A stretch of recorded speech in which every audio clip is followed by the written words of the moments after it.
Hai guys, ketemu lagi di YouTube channel aku. Kalian apa kabar? Mudah-mudahan semua dalam keadaan sehat ya. Sebelum mulai, aku ingin menceritakan satu film horor juga nih. Judulnya Door in the Woods. Film ini menceritakan tentang sepasang suami istri yang sedang berlibur di hutan dan menemukan sebuah pintu. Nah, tanpa diduga, pintu itu menjadi awal mula bencana dalam keluarga mereka. Tapi sebelum lanjut, kalian tekan subscribe dulu nih, agar aku lebih semangat lagi ngontennya. Film ini berkisah tentang suami istri, yaitu Evelyn dan Red. Mereka baru aja pindah nih ke rumah baru. Mereka bersama anaknya yang dekat dengan kawasan pedesaan yang cukup indah. Dikarenakan Red baru saja mendapat pekerjaan sebagai pengajar di sebuah sekolah berkebutuhan khusus. Di sekolah, Ken sulit untuk beradaptasi.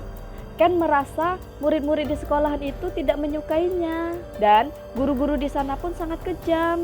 Sang ibu pun terus mencoba memberi semangat. Sore itu, Evelyn kedatangan tamu. Dia paranormal, yaitu Tuan Urina. Tuan Urina merupakan sahabat Evelyn sejak masih di bangku SMP. Dia pun mulai memainkan kartu tarotnya untuk meramal kehidupan Evelyn bersama suaminya yang akan baik-baik saja dalam hal bisnis dan lain sebagainya. Tetapi Uriah merasa ini ada kejanggalan dan akan menjadi masalah yang lebih besar. Tuan Urina memberi isyarat agar Evelyn berhati-hati dan nantinya akan membahayakan keluarganya. Red menceritakan kejadian saat di sekolah kepada Evelyn. Saat makan siang, murid-murid menertawakan Ken. Mereka terus mengolok-oloknya sehingga Ken memukul anak-anak tersebut. Atas kejadian tersebut, Ken disuspensi selama 3 hari. Di rumah, Ken juga harus mendapat hukuman dari kedua orang tuanya. Ken tidak boleh bermain game, menonton TV, dan kegiatan lainnya selama 2 minggu. Sampai Ken ada peningkatan, tetapi Ken masih bisa bermain di luar. Akhirnya sang ayah berencana untuk mengajak Ken mendaki di hutan taman negara, sekaligus untuk berpiknik. Ken pun tidak sabar untuk menunggu hari esok. Sesampainya mereka di hutan, Ken menemukan sebuah pintu berdiri di tengah-tengah pepohonan, dan Evelyn yang tertarik dengan bahan-bahan vintage kemudian membawa pintu tersebut ke rumah. Hal aneh pun mulai terjadi setelah pintu itu dipasang di rumah mereka. Tiba-tiba Urina datang dan menyatakan bahwa tempat ini bukan lagi tempat yang aman buat mereka. Rumah ini sudah diganggu oleh roh-roh gelap. Tetapi Evelyn tetap tidak percaya apa yang sedang dikatakan Uriah. Uriah pun ingin memberkati rumah tersebut. Hingga Uriah melihat sebuah pintu dan menanyakan dari mana pintu tersebut dibawa. Urina pun menyuruhnya untuk melepas pintu tersebut. Ketika akhirnya pintu itu akan dilepas, mereka tidak berhasil mencabut engsel-engselnya. Keesokan harinya, Evelyn mendatangi sebuah perpustakaan untuk mencari bahan referensi untuk cerita atau legenda lokal dan hal-hal supranatural. Penjaga perpustakaan tersebut, dia adalah Maureen. Dia menyarankan Evelyn untuk membaca-baca buku di sana. Di sana terdapat berbagai macam-macam buku kisah nyata tentang sumur-sumur tua, hantu lokal, jembatan berhantu, dan kisah anak hilang. Dia pun menceritakan beberapa dekade yang lalu kejadian anak menghilang, dan itu menggemparkan kota tersebut. Maureen mengajak Evelyn ke ruangannya untuk memperlihatkan arsip yang tersimpan di komputernya.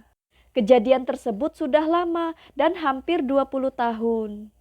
Pihak keamanan pun tidak bisa mengungkapkan kejadian tersebut. Merasa penasaran, Evelyn mendatangi orang tua dari anak yang hilang tersebut untuk mencari informasi fakta di balik pintu tersebut. Sesampainya di sana, dia bertemu seorang ibu. Nah, ibu ini adalah orang tua dari anak yang hilang tersebut, guys. Dia pun menceritakan kejadian 20 tahun silam, di mana anaknya menghilang setelah mendatangi rumah tua. Kemudian karena kesal, rumah itu akhirnya dibakar. Tetapi pintu rumah tersebut tidak terbakar. Akhirnya pintu tersebut dikubur dan kuncinya dibuang ke kolam. Tetapi saat dia kembali, pintu itu berdiri tegak kembali seperti pohon. Akhirnya dia pun merantai dan menggembok pintu tersebut. Dan dibiarin membusuk di dalam hutan. Hingga akhirnya pintu itu ditemukan dan diambil Evelyn. Evelyn pun buru-buru untuk kembali ke rumah. Sesampainya Evelyn di rumah, tiba-tiba Ken menghilang secara misterius. Akhirnya Evelyn memanggil Uriah si paranormal. Dan mereka membawa pintu itu kembali ke tempat di mana mereka menemukannya. Lalu melakukan upacara pemanggilan. Dengan melakukan serangkaian upacara pemanggilan. Ketika akhirnya Uriah berhasil membuka pintu dan berkomunikasi dengan roh kegelapan yang mengambil anak-anak itu. Ia berusaha membuat kesepakatan untuk menukarkan Ken dan mereka bersedia melakukan apa saja asal Ken kembali. Perjanjian itu pun disepakati, yaitu Red harus menaruh pintu tersebut di sekolah. Karena roh-roh jahat senang melihat anak-anak. Nah guys, sampai di sini dulu ceritanya. Sampai jumpa lagi.